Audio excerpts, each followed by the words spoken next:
On the 7th of October, 1949, Jean Spangler said goodbye to her daughter, walked out of her apartment door in Park La Brie, and vanished.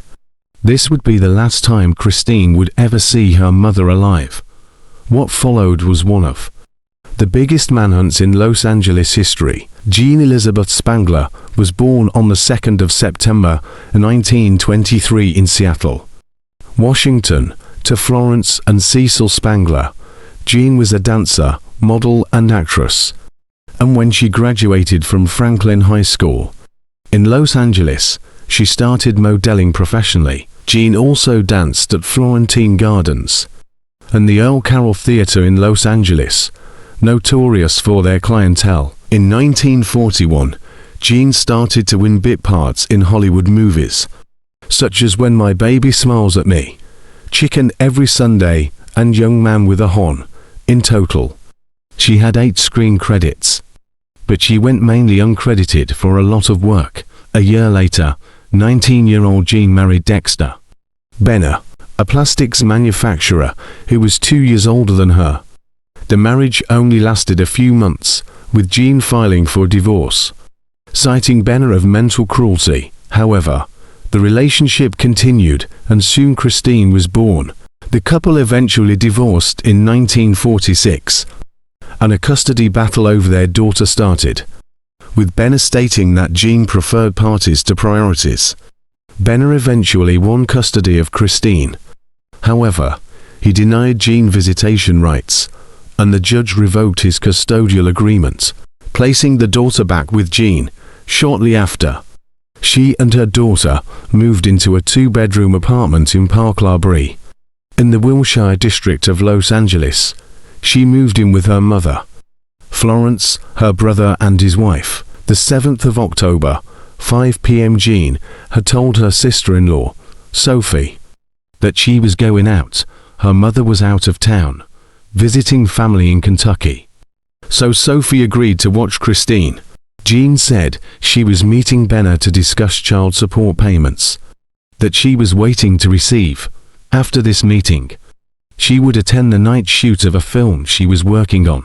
A witness saw Jean at the farmer's market, a short walk from her apartment. The salesman recalled her taking her time in the store if she was waiting for someone. Jean called Sophie back at the apartment to tell her that the night shoot would likely run all night, and that she wouldn't be home that evening. Jean may have called Sophie from the farmer's market rather than from the movie studio. This was the last time Sophie spoke to Jean. At 1:30 a.m., Jean was seen by witnesses at the Cheese Box restaurant on Sunset and Laurel Canyon BLVD. She was in the company of a tall, dark man, and they were seen to be arguing. She was still at the restaurant at 2:30 a.m. Early morning, a gas station attendant spoke to a couple in a convertible on their way to Fresno. As they drove away, the woman yelled to the attendant. The attendant later called the police to report the incident. When she realized Jean hadn't returned home, Sophie reported Jean's disappearance to the Wilshire division of the LAPD. However, because of Jean's profession and age, the police didn't immediately take her disappearance seriously and failed to put her status as missing on the teletype. Griffith Park is 4,310 acres of land, ensuring its status as one of the largest urban parks in North America. The park is in the Los Feliz neighborhood, at the eastern end of the Santa Monica Mountains. The park includes an observatory, a zoo, museums, and an amphitheater, open for tourists and explorers. But the park has a more sinister side. Griffith Park was, and still is, a common dumping ground for bodies because of its size and rugged aesthetic. An employee at Griffith Park eventually found Jean's purse near the Fundel entrance. Inside her purse was her identification and a handwritten note. Kirk, can't wait any longer. Going to see Dr. Scott.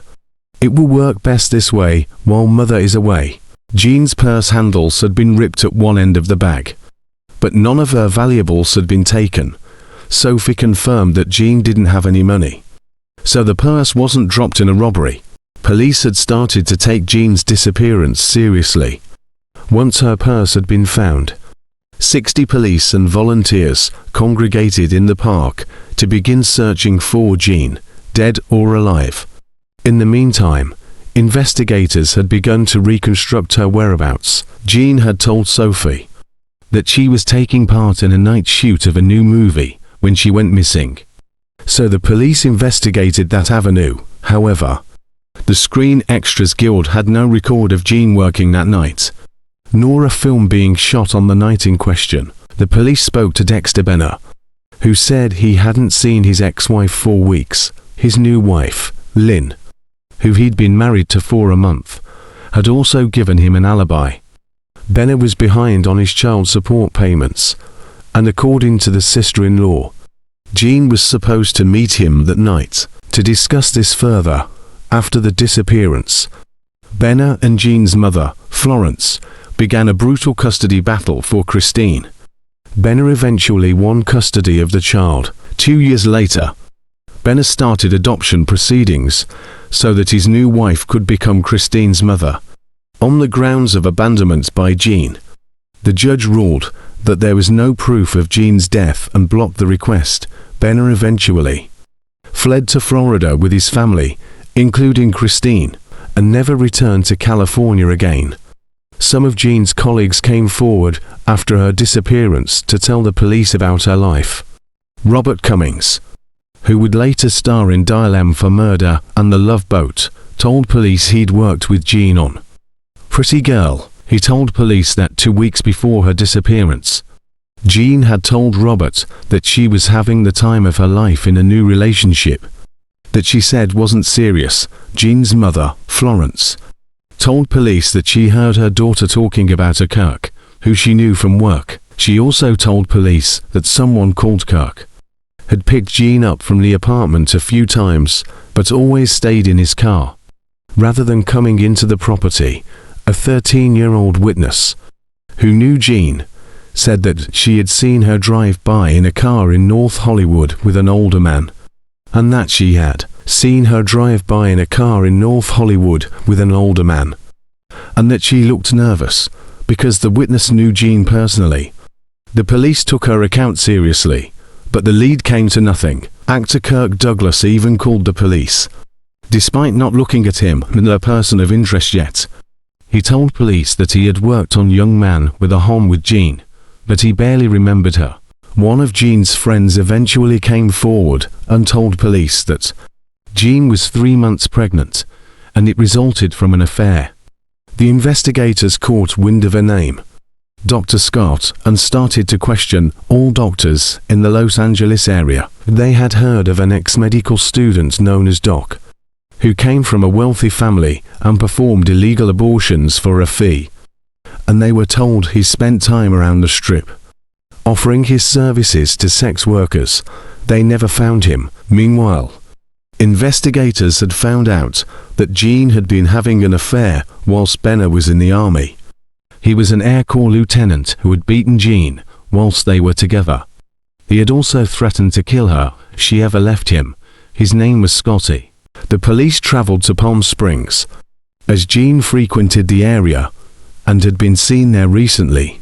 She would socialize at the Dunes, the Dollhouse and the Saddle and Sirloin. Here police found out that Jean had been seen in the company of Davey Ogle and Frank Nicoli, employees of mob boss Mickey Cohen, just before her death.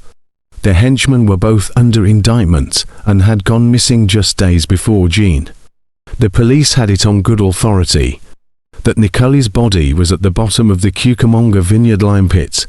Neither body was ever found. However, 4 months later, a U.S. Customs agent in El Paso claimed they saw Jean in the company of Nicoli and Ogle.